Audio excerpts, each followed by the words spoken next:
We're going to continue looking at proportion equations. Y is directly proportional to the square of x. And when y is 24, x is 6. Work out y when x is 5, and part B, x when y is 81. So how do we begin? Well, if you saw my earlier video, this is the key. Proportional.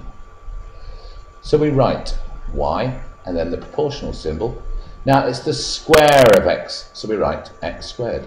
Immediately underneath we write the equation of proportion.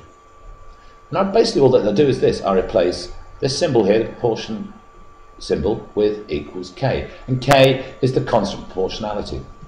Then I use this information here to find out what k is. So let's just run through that. 24 is equal to k. Kx squared means k times x squared. So it's k times 6 squared.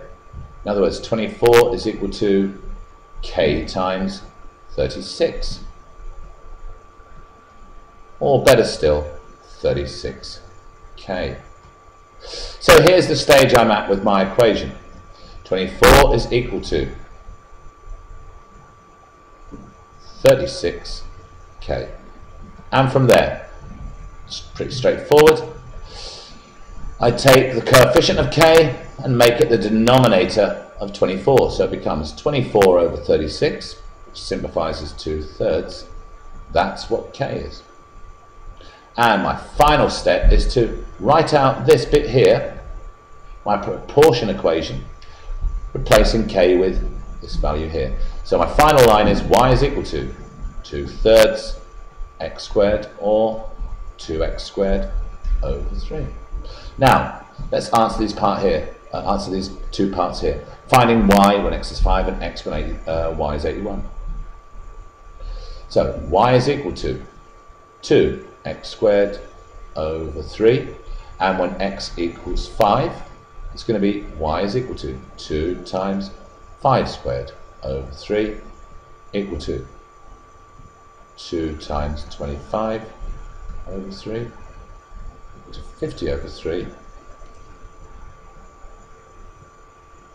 50 over 3, or, well, I can leave it like that, or 16 and 2/3. Now what about part B, finding x? So we're given that y is 81, and here's the right hand side of the equation. Now how do I find out what x is?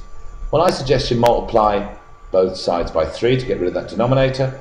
So you get 81 equals, 281 times 3, which is 243, is equal to 2x squared. Take this number here, put it underneath. So 243 equals 2x squared, and that's the same. Take the 2 and put it underneath. So we get 243 over 2 equals x squared. Now from there, x is equal to the square root of 243 over 2. And alright, let's say it says and give you an answer to 1 decimal place. So what do we do here? So we get our calculator. Let's just clear what I had there earlier. And let's write, we want the square root of, where's my square root button gone here? Do you know, I haven't used this calculator for a while now, and my eyesight's going, I cannot see the square root button. Oh, it's bound to be one of these up here. Here we go. It's one of the shift ones. Anyway, let's type in the square root. Now I want 243. Probably don't need that bracket. I definitely don't need that bracket. Over 2, close the bracket, press execute, and there's the answer, 11.02 to 2 decimal places. Now let's look at another one. Y varies as the square root of x. When y is 17, x is 4. Work out what y is when x is 9, and what x is when y is 40. Right, let's begin. Let's try and speed things up. Y varies as the square root of x. I told you about the wording being different. It doesn't say it's directly proportional to the square root of x, but it matters not. So we write y, proportional symbol, square root of x. So that's proportionality statement. Now we write the equation, y equals k times the square root of x.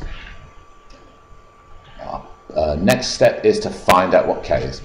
So I replace y with 17, so 17 is equal to k times the square root of 4. In other words, k times 4, 2k. Right, so we've got to this stage in our equation. 17 is equal to 2k. Take this coefficient of k, put it underneath, and we get 17 over 2 is equal to k. Now we'll leave that there. Let's use this now to find out what y is when x is 9. So, part A. Oh, beg your pardon, what have I not done here? Silly me. I haven't written out the full equation. It is y is equal to 17 over 2, that's what k is, square root of x. Could have cost me a mark there in the exam. I must pay more attention. Anyway, back to part A. So, y is equal to 17 over 2 times the square root of 9. In other words, it's equal to 17 over 2 times 3.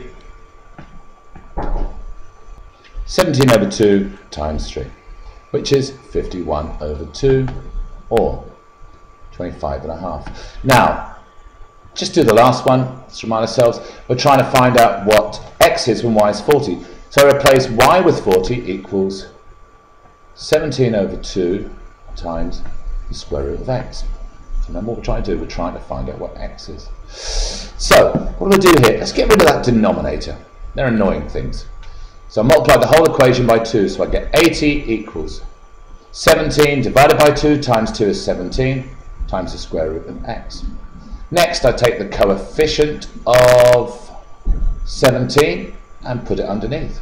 So it's 80 over 17 equals the square root of x. And now I square both sides to give me 80 squared over 17 squared is what x is equal to. Right, let's get our calculator. Almost invariably this will turn up in the calculator paper. So let's just clear what I had there. Whoops, that's not how you clear. So what do we get? We get 80 squared over. Now the modern calculators, as I'm sure I've said, would have a proper fraction, a button that looks almost exactly like a fraction. There's two rectangles separated by a little line there. The older ones have the ABC. And 17 squared, execute. Now it's given it as an improper fraction. Let's convert that to, if I want to convert it to a decimal, generally you just press the ABC button again. No, you blessed will don't. Hang on. Let's go back. Let's delete that. Now, no, you press the F to D button. Don't want you to do any of that. Do you know how it worked the other minute ago? I thought it was this. Oh no, I've got to put answer in, don't I? So shift, answer, F to D. This is going to go terribly wrong, isn't it? And then F to D. Here we go. So there it is. It's a decimal. 22 point. You know, I've forgotten what it was.